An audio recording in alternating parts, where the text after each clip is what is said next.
अध्यक्ष महोदय जी, आपने मुझे इस विषय पर बोलने का मौका दिया।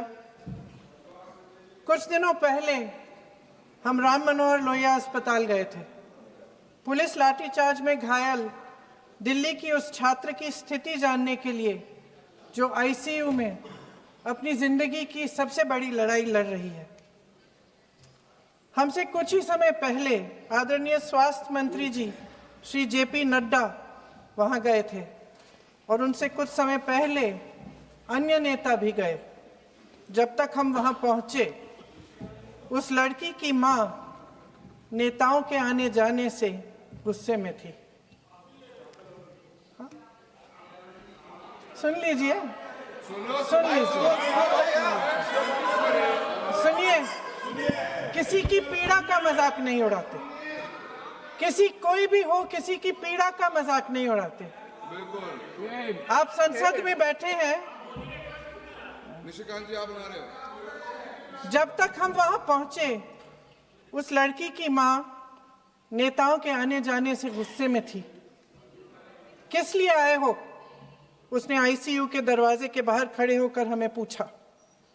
हमारे सामने कांपते हुए हाथ जोड़े कहने लगी कि धन्यवाद, आप आए हैं, ठीक है, मगर मुझे किसी से नहीं मिलना, मुझे किसी से बात नहीं करनी।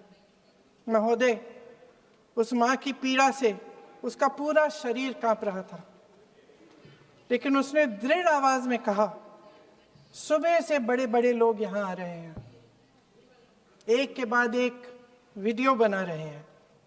वह भी आए जिन्होंने मेरी बेटी का ये हाल किया है। किस लिए? उसने हमसे पूछा। किस लिए? मेरी बेटी की बलि तो चढ़ गई है, लेकिन उसे कुछ भी हो जाए तो मैं उसके लिए अपने आप लड़ूंगी। मुझे किसी की मदद नहीं चाहिए, मैं अकेले लड़ लूंगी। महोदय, शायद मुझे यहाँ खड़े होकर सबके सामने ये बात नहीं कहनी चाहिए, मगर उस माँ की गुहार ने मुझे शर्मिंदा किया। उसके दिल के टूटने की वो आवाज़ जो अस्पताल की दीवारों से में गूंज रही थी, मेरे मन में अभी भी गूंज रही है। इसलिए उस माँ की इजाज़त लिए बिना मैं आपके द्वारा आदरणीय प्रधानमंत्री महोदय जी और आदरणीय गृह मंत्री महोदय जी से पूछना चाहती हूँ कि क्या ज़रूरत थी एक मासूम बच्ची पर इस तरह दमन करने की? क्या ज़रूरत थी उन छात्रों पर आंसू गैस चलवाने की, उन पर लाठियां बरसाने की, उन पर वाटर कैनन्स चलवाने की? क्या ज़रूरत थी उन नौजवान लड़कियों को जलील करते हुए उनके कपड़े फाड़ने की, उनको बेरहमी से गंदी तरह पिटवाने की? देश के युवाओं पर पैलेट गन्स और AK-47 चलवाने की क्या आवश्यकता थी? क्या वे आतंकवादी थे? क्या आतंकवादी हैं? टेररिस्ट हैं? हाँ, कांग्रेस बोल रही है। हाँ, कांग्रेस बोल रही है। जवाब दीजिए, जवाब दीजिए।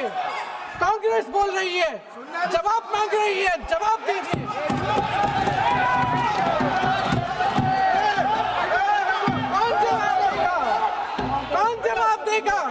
गृह मंत्री जी जवाब देंगे।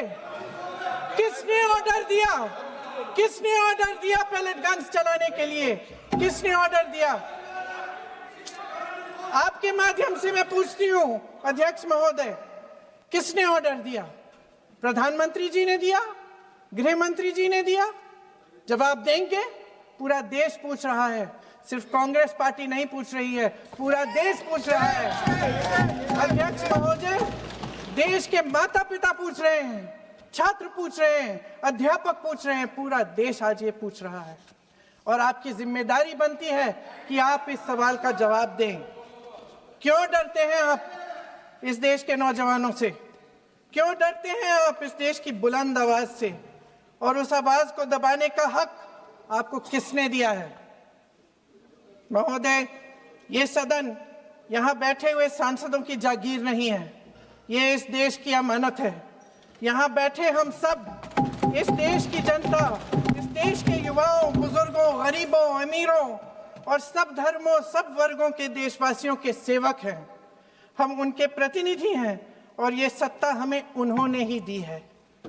इस देश का संविधान हमारी सर आंखों पे, इस देश का लोकतंत्र सर्वोपरि है।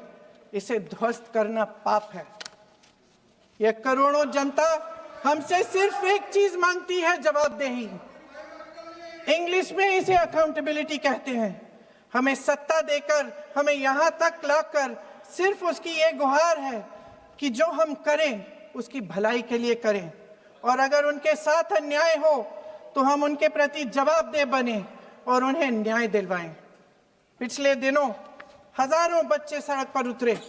उन्होंने अपनी पीड़ा व्यक्त की। गांधी जी के दिखाए हुए रास्ते पर अहिंसा और सत्य को अपने दिलों में रखते हुए, गाते, मुस्कुराते हुए शांतिपूर्वक प्रदर्शन किया। लोकतंत्र के सबसे पवित्र सिद्धांत के तहत उन्होंने अपनी आवाज उठाने का अधिकार कायम किया। ये उस भारत के बच्चे हैं जो गांव में रहते हैं, जो महानगरों में रहते हैं, जो छोटे कस्बों में, छोटे शहरों में रहते हैं, जहां माँ अपने गहने बेच देती है, पिता अपनी जमीन गिरवी रख देता है, एक परिवार अपनी पूरी जिंदगी की कमाई बच्चे के सपने पर खर्च देता है। और अब उन्हीं बच्चों को लगने लगा है कि आज इस देश में मेहनत से ज्यादा बेईमानी मायने रखती है, मेरिट से ज्यादा पैसा मायने रखता है। तब सिर्फ एक छात्र नहीं हारता, उम्मीद हारती है। इन परेशान बच्चों ने अपनी उम्मीदें आपसे साझा की। उनकी मांगे क्या थी? कि पेपर लीक करके उनके साथ जो बार बार अन्याय किया जा रहा है उस पर कार्रवाई की जाए, कि जो सिस्टम उनके भविष्य को कुचल रहा है उसे सुधारा जाए, कि जो माफिया उन्हें घेरे हुए है उसे हटाया जाए, कि जिस मंत्री के कार्यकाल में यह सब हुआ वह इस्तीफा दे, कि उन पर बर्बरता करने वालों पर कार्रवाई की जाए और उसके लिए माफी मांगी जाए। बस यही उनकी मांग थी ना, कि जो शिक्षा और स्वतंत्र अभिव्यक्ति का अधिकार उन्हें संविधान ने दिया है उसे कायम रखा जाए। महोदय, हमारे एजुकेशन सिस्टम में कुछ समय से बहुत खामियां भर चुकी हैं। बच्चों पे जो प्रेशर डाला जाता है उसकी वजह से सैकड़ों बच्चों ने आत्महत्या कर डाली है। उससे भी ज्यादा बच्चे डिप्रेशन में डूब रहे हैं। परिवारों पर बच्चों को पढ़ाने लिखाने के लिए घूस, capitation fees, tuition fees, coaching fees आदि के घिनौने दबाव हैं। लोन लेने पड़ते हैं, सामान बेचना पड़ता है और उसके बावजूद कोई गारंटी नहीं कि उनके बच्चों के भविष्य मजबूत बन पाएंगे, क्योंकि बेरोजगारी चरम पे है। इस सरकार ने रोजगार पैदा करने वाले सभी सेक्टर्स को लगातार कमजोर किया। एग्जामिनेशन सिस्टम खुद फेल हो गया है। पिछले दशक में 152 पेपर लीक हुए, 750 करोड़ छात्र प्रभावित हुए, मगर एक भी दोषी, एक भी माफिया को सजा नहीं।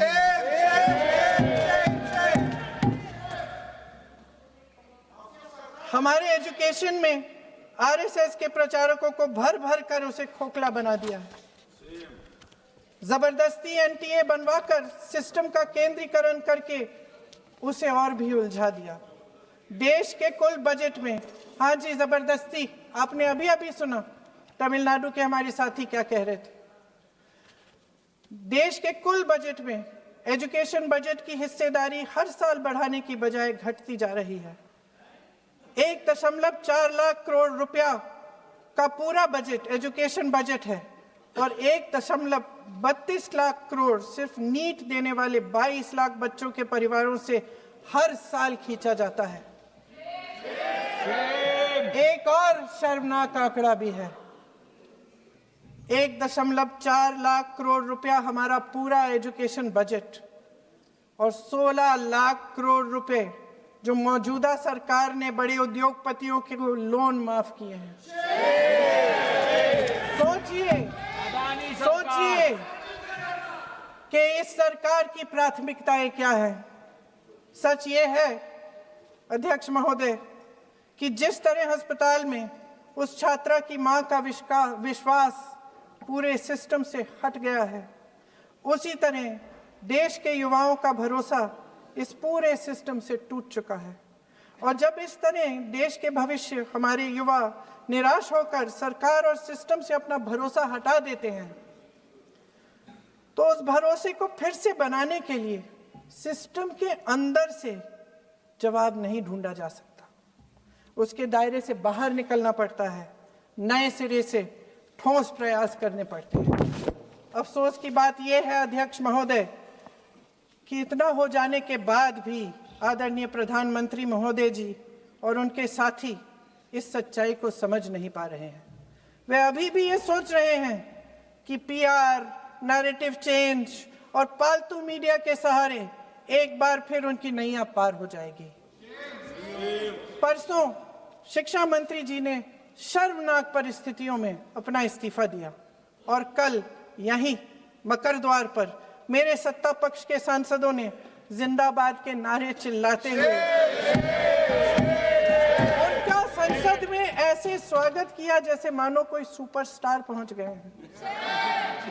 विडंबना देखिए महोदय, जब भूतपूर्व शिक्षा मंत्री को मुकुट पहनाया जा रहा था, स्वागत हो रहा था उनका, तब महाराष्ट्र में एक परिवार पेपर लीक पीड़ित अपनी बेटी की आत्महत्या का शोक मना रहा था।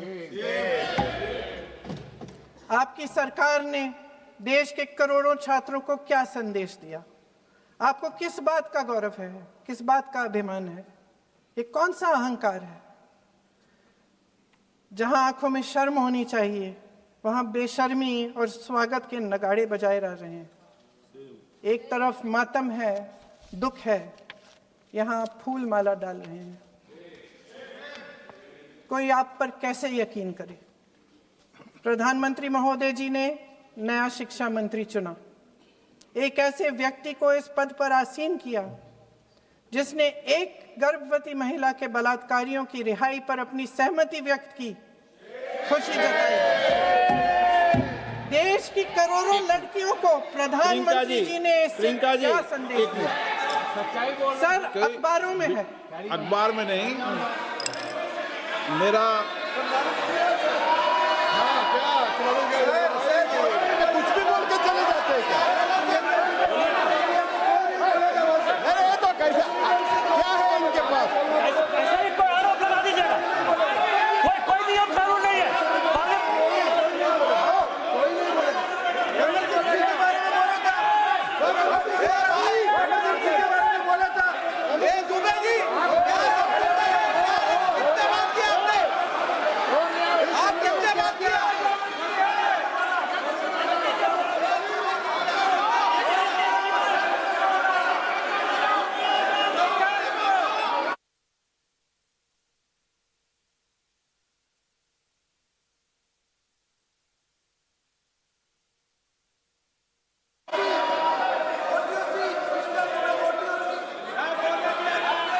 अध्यक्ष महोदय जी, जो श्रीमती प्रियंका वाड्रा गांधी जी बोल रही थी, तो बीच में उनके वहाँ से भी टोका टोकी पहले भी हुए, हमारे यहाँ से भी हुए थे।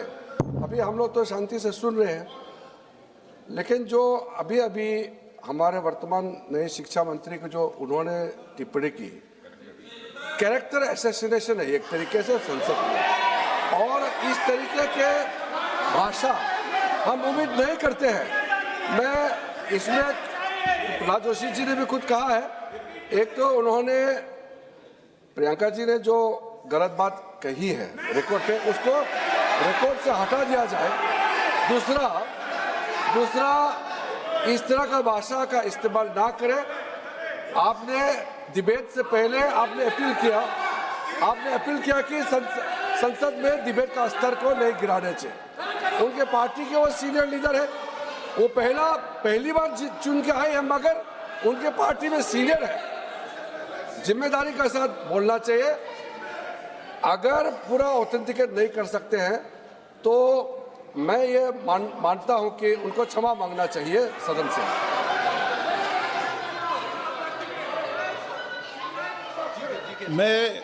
मेरा मत ये सदन के अंदर, ये सदन सर्वोच्च लोकतांत्रिक संस्था का सदन है, इसका एक एक शब्द हमेशा रिकॉर्ड में रहता है। मैं माननीय सदस्य से आग्रह करूंगा कि बिना तथ्यों के हमें इस तरीके के सदन के पटल पर बात नहीं करनी चाहिए।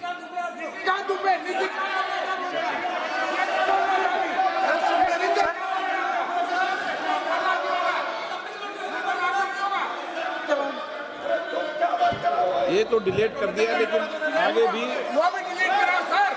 ये तो निशिकांत बोलता वो भी ये सीधे क्या बोल रहा था, क्या कर रहा था सर जो प्रहलाद जोशी जी ने बिल्किस बानो के बलात्कारियों की रिहाई पर जो बयान दिए, उसका प्रमाण मैं आपको दे दूंगी, मैं भेज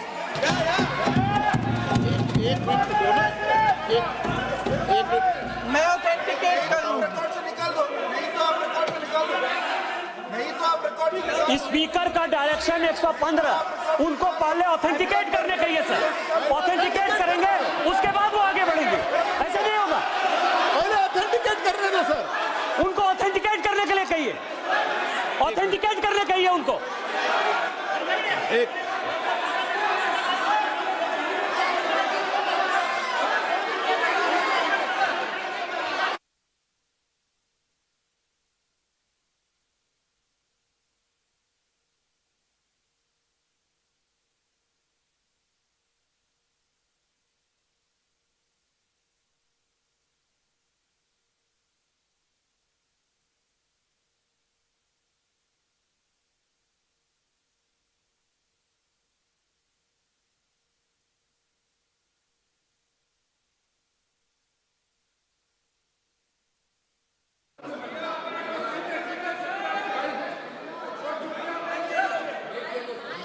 आप उनको बोलने तो आप मत करो डिस्टर्ब। मैं एक विषय बता दूं, एक मिनट बताऊं। नियम 353 के अंदर फिर मैं एक बार स्पष्ट कर दूं, किसी भी सदस्य द्वारा किसी भी व्यक्ति के विरुद्ध मानहानि या अभियोगात्मक प्रकृति का कोई आरोप नहीं लगाया जाएगा जब तक कि सदस्य ने अध्यक्ष और संबंधित मंत्री को पर्याप्त अग्रिम सूचना नहीं दे दी हो। यह व्यवस्था है।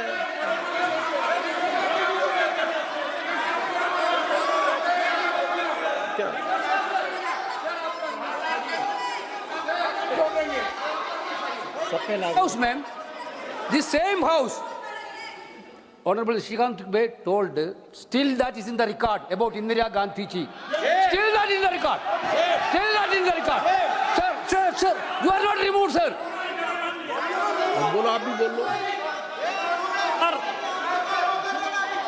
सर, केसी वेणुगोपाल जी ने जो नाम लिया है और मैं नेहरू जी के बारे में जो बात कहा है मैंने सर, मैं उस पर कायम हूं और मैं किताब जो है ऑथेंटिकेट करने के लिए तैयार हूं।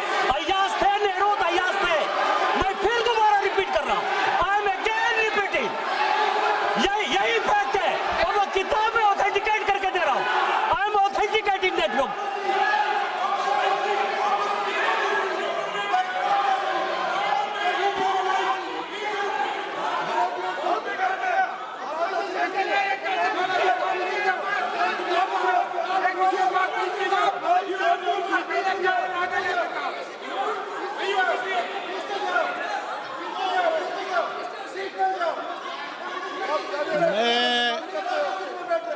मैं जब आसन पर होता हूं, जो मैं व्यवस्था देता हूं, चाहे सत्ता पक्ष हो या प्रतिपक्ष हो, मैं समान व्यवस्था देता हूं। मैं जब आसन पर होता हूं,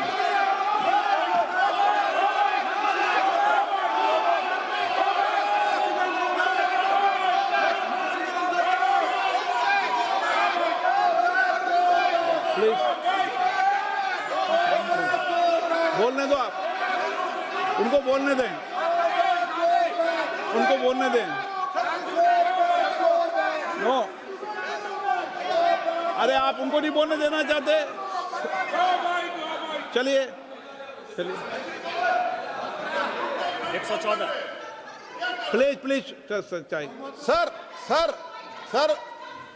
प्रियंका जी को ऑथेंटिकेट करना चाहिए और जो मिस इन्फॉर्मेशन कर रहे हैं, नहीं तो मिस इन्फॉर्मेशन के लिए कार्रवाई करना चाहिए सर। एक कुछ भी बोल के चल सकते हैं क्या? और procedure for the minister the correcting the mistake 114 में अगर वो आपने जो रूल का जिक्र किया 353 में मुझे कोई नोटिस नहीं दिया है, मैं इधर प्रेजेंट हूँ और मैंने ऐसे कैसे बिना ऑथेंटिकेशन बोल सकते मुझे बिना नोटिस दिए हुए। इसलिए मैं इसको खंडन करता हूँ और उसको एक्सपेल करना चाहिए और उनको माफी मांगना चाहिए।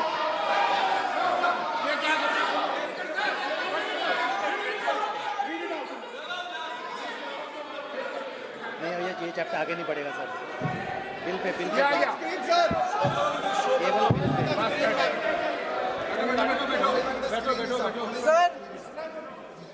Sir here is a newspaper माननीय आर्टिकल सदस्य, सर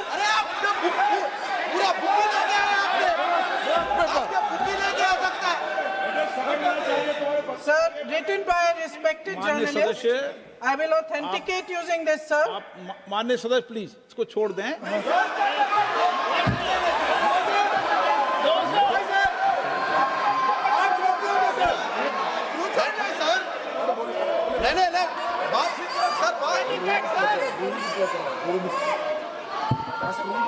सर अगर जोशी जी अपने बयान का इस खंडन कर विधेयक रहे पर ही हैं क्या? चर्चा होगी। आप इस बयान का खंडन कर रहे हैं क्या नहीं, जोशी जी माननीय से पूछेगा? सदस्य, मैं आपसे फिर आग्रह कर रहा हूं, इस सदन में इस विधेयक पर ही चर्चा होगी। फिर भी नो, ये विधेयक का विषय नहीं है। आप नो, आप बोलो तो विधेयक पे बोलो, ये मेरी अपेक्षा आपसे। प्लीज सर, करो। छोड़िए, ये रख दो। इस विषय को छोड़िए।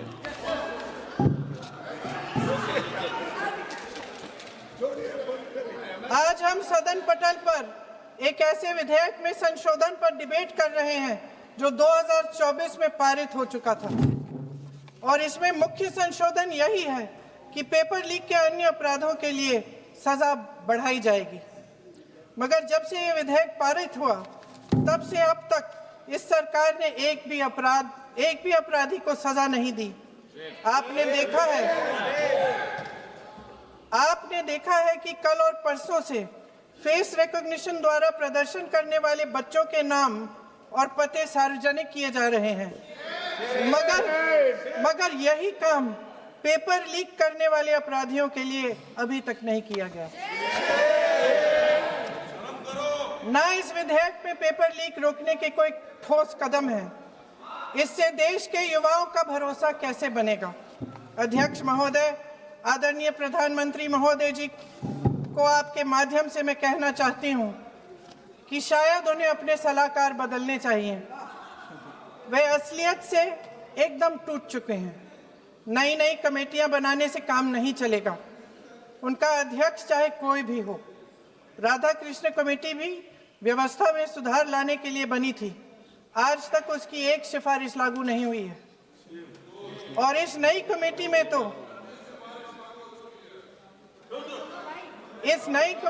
तो एक एक्स-आईबी चीफ, फिर चिल्लाएंगे, एक एक्स-आईबी चीफ, एक आईटी कंपनी के मालिक और एक गौमूत्र के विशेषज्ञ भी हैं।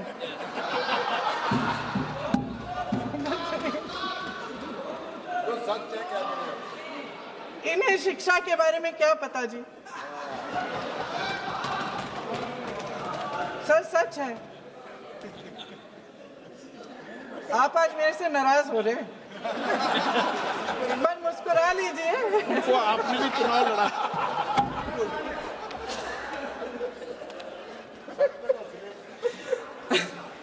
सर फास्ट ट्रैक कोर्ट्स का रिकॉर्ड पहले से ही बहुत खराब है। वैसे भी कल की सुनवाई में सीबीआई का वकील पेश ही नहीं हुआ। संसद में विपक्ष को दोषी ठहराने से, खोखले राजनीतिक खेल खेलने से काम नहीं चलेगा। आप जेन जी का भरोसा वापस जीतना चाहते हैं तो नए एंगल से, अपने फोन से नए वीडियो बनाने से नहीं होगा।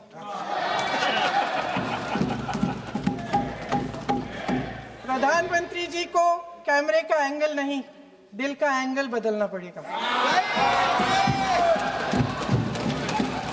ये जेनरेशन जागरूक है, समझता है झूठ पहचानने की उसकी अपार क्षमता है। इनका दिल और दिमाग जीतने के लिए आपको सच्चाई पर उतरना पड़ेगा। आपके शासन के चलते इस नौजवान पीढ़ी के साथ घोर अन्याय हुआ है, बर्बरता हुई है। इस सच्चाई को स्वीकार करिए। अपनी जिम्मेदारी से पीछे हटने से काम नहीं चलेगा। आदरणीय प्रधानमंत्री महोदय जी, आपको जिम्मेदारी लेनी पड़ेगी, ठोस कदम उठाने पड़ेंगे। शिक्षा विशेषज्ञों को इकट्ठा कीजिए, छात्रों, अध्यापकों, सभी स्टेक होल्डर्स को साथ लेकर, अन्य विचारधाराओं के थॉट लीडर्स के साथ गहरी चर्चाएं करवाकर एक नई शिक्षा प्रणाली तैयार कीजिए। मौजूदा नेशनल एजुकेशन पॉलिसी में 8 महीने तो एग्जाम चलते हैं, अध्यापकों को पढ़ाने का समय नहीं मिलता। सिर्फ आरएसएस के लोगों से भरने की बजाय सिस्टम को शिक्षित, एजुकेटेड, उन्नत और उदार दृष्टिकोण के लोगों से भी भरिए, जिनकी योग्यता सिर्फ उनकी विचारधारा न हो। रोजगार पैदा करने के सख्त कदम उठाइए, इस पर फोकस करिए। मेडिकल कॉलेजेस की संख्या बढ़ाइए, चिकित्सा शिक्षा का विस्तार कीजिए, ताकि ये बच्चे जो मेहनत कर कर के भी अपने भविष्य नहीं बना पा रहे हैं, एक उज्जवल भविष्य का सपना देख पाए। अध्यक्ष महोदय, छात्रों को सड़क से हटाया जा सकता है, लेकिन उनके सवालों को नहीं। हर लाठी जो किसी लड़की पर, किसी लड़के पर चली है, वे बच्चों की पीठ से ज्यादा सरकार की साख पर पड़ी है। देश के नौजवान न्याय मांग रहे हैं, भीख नहीं। वे यहां सरकार गिराने नहीं, अपना भरोसा बचाने के लिए आए थे। अध्यक्ष महोदय, आपके माध्यम से मैं सरकार को कहना चाहती हूं, अपनी साख बचाइए, अपनी नीयत ठीक करिए, अपनी अकड़ का इलाज कीजिए, अपने वादों पर अमल कीजिए। आपके शासन में हमने बड़ी बड़ी चोरियां देखी हैं। चुनाव में वोटों की चोरी, राम मंदिर में चंदा की चोरी, आपके उद्योगपति मित्रों द्वारा देश की संपत्ति की चोरी, किसानों की जमीन की चोरी, लेकिन सबसे बड़ी चोरी, हाँ ठीक है, सबसे बड़ी चोरी तब हुई। कहिए, बोलिए।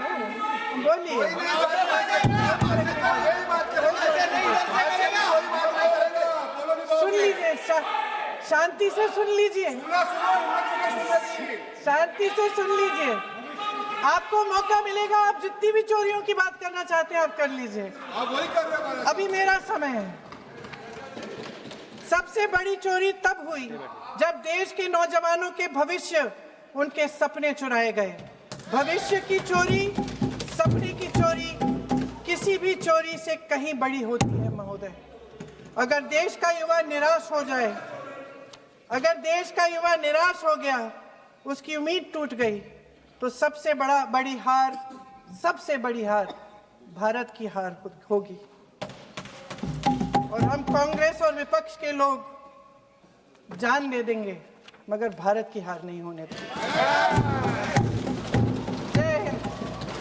सर, अब तो मुस्कुरा लीजिए, भाषण खत्म।